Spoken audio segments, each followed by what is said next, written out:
ये खाना रात का खाना পোলাও है চিলি ফিশ है চিলি पनीर है রাতের ব্যবসা চালু করেছে মারা পোলাও है चिली फिश है चिली पनीर है भैया खाना चाहिए खाना खाना चाहिए गर्मा गर्म खाना एनी कोई दो एक्सीडेंट हो गया। अरे बाबा ये हम हैं, ये दादू है, हम यहाँ पे पुलाव देने आए हैं। পোলাও देने आए हैं। তো বন্ধুরা কেমন আছো সবাই? আশা করি ভালো আছো। আগের দিন আমি দেখিয়েছিলাম শ্রীনগরের টিউলিপ গার্ডেন পর্যন্ত।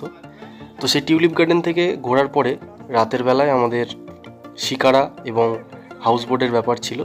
অনেকে চেয়েছিল যে হাউস বোটে স্টে করবে, তো সেই অনুযায়ী আমরা হাউস বোটগুলো আগে থেকে বুকিং করিয়েছিলাম। এবং এখানে হাউস বোটে থাকতে গেলে আগে থেকে হাউস বোটগুলি বুকিং করতে হয়, যেগুলি হোটেলের রুমের মতোই অ্যাভেলেবেল থাকে, তবে জলের ওপরে যেহেতু ভাসমান তাই অনেকের সমস্যা হয়, অনেকে কমফোর্টেবলি এনজয় করার জন্য এই হাউস বোটগুলি বুক করে থাকে। এবং সিনিয়রদের জন্য এই হাউস বোটে থাকাটা একটু অসুবিধার, কারণ এখানে এই জলের উপরে বোট থেকে এসে হাউস বোটে ওঠা নামা এগুলোর জন্য খুব সমস্যা হয়। তো যারা অতিরিক্ত সিনিয়র তাদের এখানে না আসাটাই ভালো, বাকিদের জন্য ঠিক আছে এনজয় করার জন্য। তো এখানে আমরা এসেছিলাম স্বাভাবিকভাবে, যারা হাউস বোটে ছিল তাদের রাতের ডিনারটা সার্ভ করার জন্য আমরা এসেছিলাম। এসে রাতে আমরাও একটু এনজয় করতে পারলাম, তবে রাত অনেকটাই হয়ে গেছিলো, তাই আমরা এখানে সবাই 3-4জন মিলে এসে তাড়াতাড়ি করে সবাইকে খাবারগুলো দিয়ে আমরা ফেরার চেষ্টা করছিলাম। তো সেই রকম সময় এই ভিডিওটি ক্লিপ শ্যুট করলাম এবং তোমাদেরকে দেখানোর চেষ্টা করলাম যে রাতের বেলায় ডাল লেকটা ঠিক কীরকম লাগে। এবং জলে ঘুরে, রীতিমতো জলে ঘুরে বিভিন্ন রকম বোটে আমরা ভিজিট করে এই ভিডিওগুলি শ্যুট করেছি শুধুমাত্র তোমাদের জন্য। তো আশা করি ভিডিওটি তোমাদের ভালো লাগবে এবং পুরো ভিডিওটি দেখতে থাকো, আমাকে সাপোর্ট করো প্লিজ। তোমরা আমার চ্যানেলটিকে সাবস্ক্রাইব করে দিও, একটি লাইক ও শেয়ার করো। আর এইটা আমার কাশ্মীর ট্যুরের শেষ পর্ব, যেটা তোমরা দেখতে থাকো। चाय बोले चाय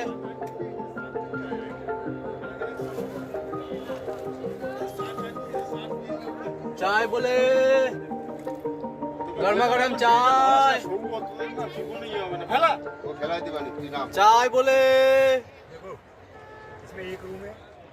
তো বন্ধুরা এই হলো বোট থেকে ডাল লেকের পাশের রাস্তার ভিউ, যে ভিউটা খুবই সুন্দর লাগে, তবে ক্যামেরায় অতিরিক্ত লাইটের কারণে একটু ব্লাড ঝাপসা টাইপের হয়ে গেছে। তো আমাদের এখানে একটা বোট নয়, আমরা অনেকগুলো বোট বুকিং করতে হয়েছিল, কারণ আমাদের অনেকগুলো ফ্যামিলি ছিল, তো এই একটা বোটে পাইনি এবং পাশাপাশি বোটেও পাইনি। আমরা বিভিন্ন জায়গায় আলাদা আলাদা বোটে হয়েছে, তাই আমাদেরকে অনেকক্ষণ ঘুরতে হয়েছে। যেমন এখানে দুটো বোটে পরপর আমাদের কিছু লোক ছিল, 2-3টে করে ফ্যামিলি ছিল, এবং বাকি রুমগুলো আবার তার থেকে একটু দূরে, যেগুলো আমাদের বোটে করে করে গিয়ে তাদেরকে রাতের বেলায় খাবারগুলো দিতে হয়েছিল। তো সেই সূত্রে আমাদের একটু ঘোরাও হয়ে গেছিলো। এখানে হাউস বোটগুলি নর্মালি 2000-2500 টাকা কস্টিংয়ে পাওয়া যায়। তো যেমন দেখতে পাচ্ছ আমরা একটা বোট থেকে খাবার দিয়ে আবার আরেকটা বোটের দিকে এগিয়ে যাচ্ছি, এবং এই জন্যই আমাদের পুরো ডাল লেকটাই ঘোরা হয়ে গেছে রাতের বেলা। এবং রাতে আমি এর আগের কোনো ট্রিপে এমনভাবে ঘুরিনি, তবে এই প্রথমবার আমি নিজেও ঘুরলাম এবং অভিজ্ঞতাটা খুবই ভালো লাগলো রাতের বেলায় ডাল লেকে এইভাবে। এত হোটেল থাকতে ভাঙার মধ্যে তুমি সেলফি মারাচ্ছ নাকি না আমাদের ভিডিও করছো বলো তো? সেলফি মারাচ্ছ না আমি গেলাম আমাদের ভিডিও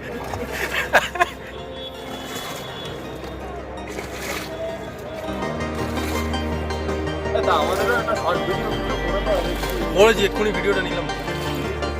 ভালোভাবে আমি আগে আমার বন্ধুদের ছবি তুলেছি, দর্শক বন্ধুদের ছবি তুলেছি, তারপরে আমার নিজের ছবি তুলেছি। ভালোভাবে না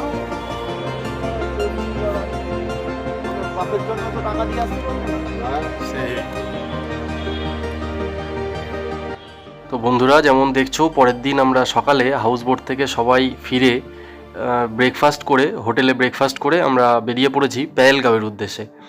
তো আমাদের জার্নি ছিল পেহেলগাঁওয়ে। তো এই পেহেলগাঁওয়ে এখন যাব এবং রাস্তায় দেখতে দেখতে যাব। তবে পেহেলগাঁওয়ে যাওয়ার আগে পেহেলগাঁওয়ে একটু বলি যে পেহেলগাঁওয়ে কিন্তু সবথেকে বেশি ঠান্ডা থাকে এবং সেটা যে কোনো সিজনে যে কোনো সময়। অন্যান্য জায়গায় যে পরিমাণ ঠান্ডা থাকে তার সবথেকে বেশি ঠান্ডা পেহেলগাঁওয়ে থাকে এবং সেই জন্য আমরা সেইভাবে প্রিপারেশান নিয়ে এগিয়ে যাচ্ছি।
এমনকি দেখছো কাশ্মীরের পেহেলগাঁও থেকে শ্রীনগরে যাওয়ার পথে আমরা দেখতে পাচ্ছি এখানে আপেল গার্ডেন।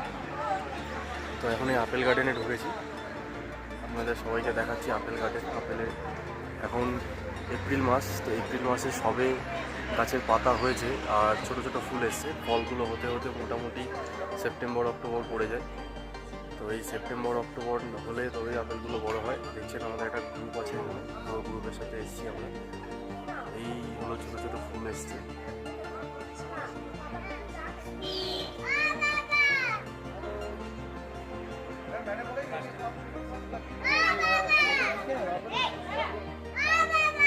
ছোট ছোট ফুল গাছে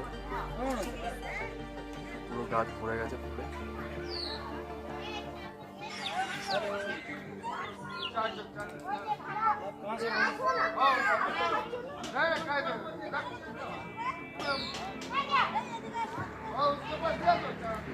এই যে ফুল ফুটেছে,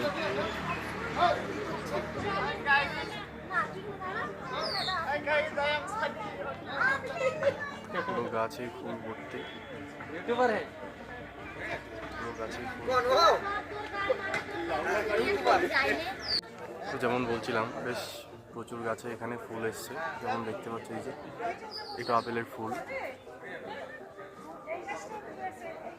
এরকমই দেখতে হয়। কিছু কিছু ফুল এখানে ফুটেছে, গাছ ভর্তি সমস্ত ফুল এবং ফলে।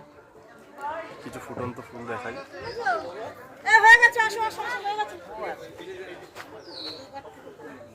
এখানে কিছু কিছু ফুল এখানে ফুটেছে।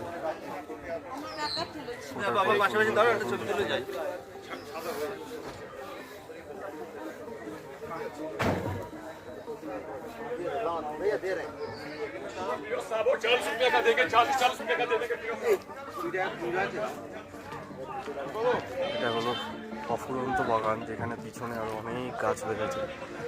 এতটা বাগান ঘোরা কখনোই সম্ভব না, যেহেতু এখনো আপেল হয়নি সেহেতু এতটাও মজা লাগছে না বাগানটাকে দেখতে।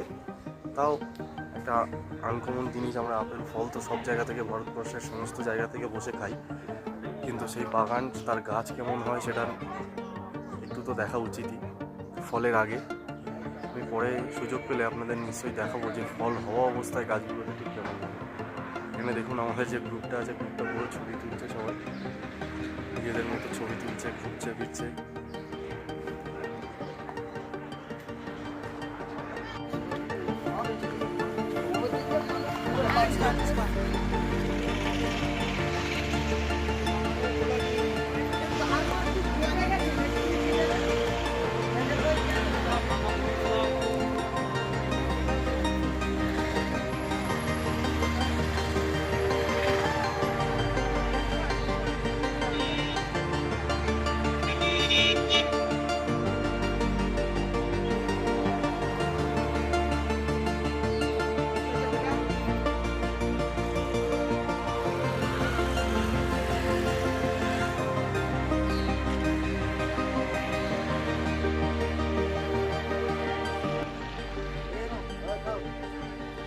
না তুমি খাও, না না না না তুমি খাও, তুমি খাও, তুমি খাও, আরে খাও তুমি। তো এরপর আমরা আপেল গার্ডেনে সবাই কিছু ছবি তুললাম, যে ছবিগুলো আমি দেখালাম, এবং ধীরে ধীরে পেহেলগাঁওয়ের দিকে আবার এগোতে শুরু করলাম। এবং রাস্তায় বেশ কিছু সুন্দর ফটোগ্রাফি, যেগুলো সাধারণত দেখা যায় না তেমন ফটো। তো এই ধরনের ছবিগুলি যদি নিজের চোখের সামনে দেখতে চাও, আমার সাথে ট্যুরে যাওয়ার জন্য অবশ্যই যোগাযোগ করতে পারো। তো এরপরে আমরা চলে গেলাম পেহেলগাঁওয়ে, এবং পেহেলগাঁওয়ে গিয়ে আমরা কিচেনে ঢুকেই দেখি এই রকম অবস্থা। আশা করি ঠান্ডাটা আন্দাজ করতে পারছো।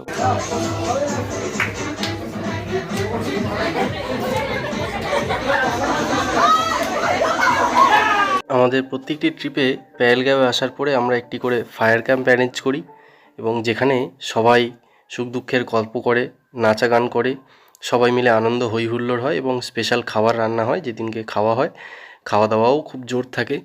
তবে ওয়েদার খারাপের কারণে আমরা এই দিনকে বাইরে ফায়ার ক্যাম্পটা করতে পারিনি, তাই আমরা হল ঘরে বুক করে হল ঘরের মধ্যেই স্পিকার লাগিয়ে আমরা সেখানেই কিছু আনন্দ করছিলাম। সাধারণত আমরা এই ফায়ার ক্যাম্পটা করে থাকি দুটো কারণে। প্রথমত, এই ফায়ার ক্যাম্পে সবাই সারা ট্যুরে যা আনন্দ করে, এই একটা ফায়ার ক্যাম্পে তার থেকে অনেক বেশি আনন্দ করতে পারে। আর দ্বিতীয়ত, সারা ট্যুরে 12 দিন 13 দিন আমাদের সাথে টুকটাক হলেও সবার কারো না কারোর মনোমালিন্য হয়ে থাকে, কারোর সাথে একটু দণ্ড বেঁধে থাকে, আবার কেউ ভালোভাবে খুশিতেই থাকে। তবে এই ফায়ার ক্যাম্পে আসলে সেই জায়গাটা পুরোপুরি চলে যায়, কারণ সবাইকে আমরা সেই জায়গাটা আনন্দ দেওয়ার চেষ্টা করি, এবং এই আনন্দের মাধ্যমে তারা আমাদের প্রতি যে ছোটোখাটো রাগ অভিমানগুলো থেকে যায়, সেগুলো দূরে চলে যায়।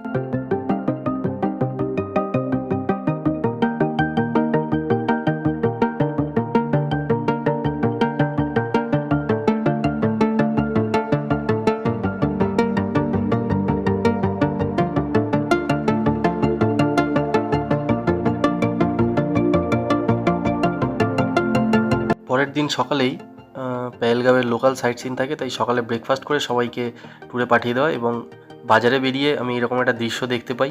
ইনি আমার ট্রাভেল জগতের গুরুদেব, আমি এনাকে গুরুদেব বলে মানি। এবং এখানে গিয়ে হঠাৎ করেই ওনার সাথে দেখা হয়ে গেছিলো, এবং তারপরে আমরা বেশ কিছু ছবি তুলি আমাদের নিজেদের মধ্যে। এখানে পেহেলগাঁওয়ে ঘোরার মতো আরু ভ্যালি, বেতাব ভ্যালি এবং চন্দনবাড়ি জায়গাগুলি রয়েছে, যেগুলো লোকাল গাড়িতে করে ঘুরতে হয়। তবে এদিনকে আমি অতিরিক্ত ব্যস্ত থাকার কারণে যেতে পারিনি, তাই এই ধরনের ছবি কিছু তুলে আমি নিজেকে শান্ত রেখেছি। এবং পরের দিন আমাদের আছে কাটরা বৈষ্ণব দেবী, তাই তার জন্য আমাকে বাজার করতে যেতে হয়েছিল। তো বন্ধুরা, এখন আমি কাটরা বৈষ্ণব দেবীতে আছি, এবং এখানে আমরা এসে একদিনের রেস্ট পাই, কারণ আমরা সবাইকে উপরে তুলে দিই। সববারে আমাদেরকে উপরে উঠতে ভালো লাগে না, কিন্তু আমি বলেছিলাম যে এখানে গাইড করে দেবো। তো বৈষ্ণব দেবী দর্শনের জন্য সবার প্রথমে সবাইকে প্রত্যেককে ইন্ডিভিজুয়ালভাবে প্রত্যেককে পার্চি করাতে লাগে, এবং আধার কার্ড দিয়ে সেটা পার্চিটা হয়। এবং এটা করার জন্য প্রত্যেককে যে হোটেলেই থাকুক না কেন, প্রত্যেককে আসতে হবে জম্মু টু কাটরা যে বাস স্ট্যান্ড আছে, সেই বাস স্ট্যান্ডের এখানে, এটা মার্কেটও বলা যায়, মার্কেটের মাঝখানে একটা জায়গায় আসতে হবে যেখানে অফিস করা আছে, সেখান থেকে পার্চি করাতে হবে। এবং সেই পার্চি নিয়ে সেই তক্ষুনি উঠে যেতে পারে, অথবা কেউ চাইলে সন্ধ্যের দিকে, বিকাল সন্ধ্যের দিকে, তবে পার্চিটা অনেক আগে করিয়ে নিতে হয়, তারপরেই সে এখান থেকে জার্নিটা শুরু করতে পারবে, আদারওয়াইজ সে জার্নি করতে পারবে না। এই পার্চি টোটালি ফ্রি অফ কস্টে পাওয়া যায়, তবে আইডি কার্ড থাকাটা খুবই ইম্পর্টেন্ট। উইদাউট আইডি কার্ড কোনো রকম পার্চি হয় না। একটা বিশেষ কারণে আমরাও পার্চি করিয়ে বৈষ্ণব দেবীর দর্শনের দিকে এগিয়ে যাচ্ছিলাম, সেটা একটু পরেই জানতে পারবে। একটা বড় পুণ্যের কাজ করছি না আমি, দুজন হারিয়ে গেছে তাদেরকে আমি খুঁজতে যাচ্ছি। যেমন শুনলে, দুজন হারিয়ে গেছিল, তাই আমরা তাদেরকে খুঁজতে যাচ্ছি। যেতে যেতে একটু গাইড করতে পারছি, আদারওয়াইজ হয়তো ভিডিওটা করা হতো না। তো এইখান থেকে পার্চি করানোর পরে প্রায় 1.5 কিলোমিটার মতো হেঁটে যেতে হয়। চাইলে সেটা অটোতেও যাওয়া যায়। অটোতে যাওয়ার পরে অটোটা যেখানে দাঁড়িয়ে যায়, সেখান থেকে মেন পাহাড়ের চড়াইটা শুরু হয়। তারপরে ওখান থেকে পাহাড় চড়ে পুরোপুরি ওই উপরে উঠতে হয়। ওই যে ওপরটা দেখছেন, ওই যে রঙের, ওইটা হচ্ছে মন্দির, ওই পর্যন্ত যেতে হয়। টোটাল এটা 11.5 কিলোমিটার মতো রাস্তা আছে। এটা পুরো রাতে ঘুরে দর্শন করে তারপরে আবার সকাল থেকে ধীরে ধীরে সবাই নামা শুরু করে।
এই যে এই জায়গা পর্যন্ত অটোগুলো আসে এবং এইখান থেকে এই যে মন্দিরের মতো গেটটা দেখতে পাচ্ছ, এই গেটের ভেতর থেকে ঢুকে, রেলিংয়ের ভেতর থেকে গিয়ে তারপরেই ওইখান থেকে পাহাড়ের চড়াইটা শুরু হয়, যেখান থেকে সবাই ঢুকে যায়।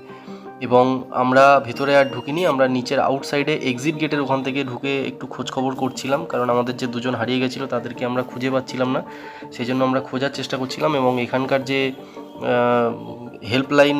হেল্পলাইন ডেস্ক আছে, তো সেই ডেস্কের ওখানে গিয়ে আমরা অ্যানাউন্সমেন্ট করার চেষ্টা করছিলাম যে দুজনকে যাতে আমরা নিচে তাড়াতাড়ি খুঁজে নিয়ে আসতে পারি, কারণ 2 দিন হয়ে গেছে তারা নিচে নামেনি, তাই আমরা খুব চিন্তায় ছিলাম এবং আমরা ইনসিকিউর ফিল করছিলাম যে আমরা নিজেরা বাড়িতে ফিরতে পারবো কি না, আমাদের নিজেদের টিকিটগুলো না ক্যান্সেল করতে হয় সেই জন্য। তো আমরা বেশি, এবং 2টো মানুষ হারিয়ে গেলে অনেকটা চিন্তা তো হবেই, তাই তাদেরকে খুঁজে নিয়ে আসার চেষ্টা করছিলাম। দেন তারপরে আমরা পরের দিন সকালে উঠেই যে যার মতো জার্নি শুরু করলাম এবং আমাদের ট্রেনটি একটু দুপুরে ছিল। বাকি যারা আমাদের যে ঘুরতে যাওয়ার লোকজন ছিল তাদের ট্রেনের টিকিট, প্লেনের টিকিট তাদের অনেক সকালের দিকে অ্যারেঞ্জ করা হয়েছিল, তাই তাদেরকে সবাইকে ছেড়ে আমরা ধীরে ধীরে আমাদের নিজেদের ট্রেনে উঠে নিজেদের বাড়ির দিকে ফিরে আসছিলাম। তো বন্ধুরা, এইভাবেই ভিডিওটা শেষ হলো, আমার কাশ্মীরের ট্রিপটাও শেষ হলো। এবং এই ধরনের ভিডিও আরও দেখতে চাইলে আমার ভিডিওটি লাইক, শেয়ার ও সাবস্ক্রাইব করে দিও প্লিজ। এবং আমার সাথে ট্যুর করতে চাইলে তোমরা অবশ্যই আমার সাথে যোগাযোগ করো, আমি ডিসপ্লেতে একটা নাম্বার দিয়ে দিচ্ছি, যে নাম্বারটায় আমার সাথে যোগাযোগ করে তোমরা আমার সাথে ট্যুরে যেতে পারো। থ্যাংক ইউ বন্ধুরা, সবাই ভালো থাকবে এবং সবাই বিভিন্ন জায়গায় ঘুরে নিজেদের মতো এনজয় করবে। যদি আমার সাথে যেতে চাও তাহলে অবশ্যই যোগাযোগ করতে পারো। Thank you so much and love you সবাইকে, আমাকে অনেক অনেক ভালোবাসা দেওয়ার জন্য এবং আমাকে যারা যারা সাপোর্ট করছো তাদেরকে আমার অসংখ্য ধন্যবাদ।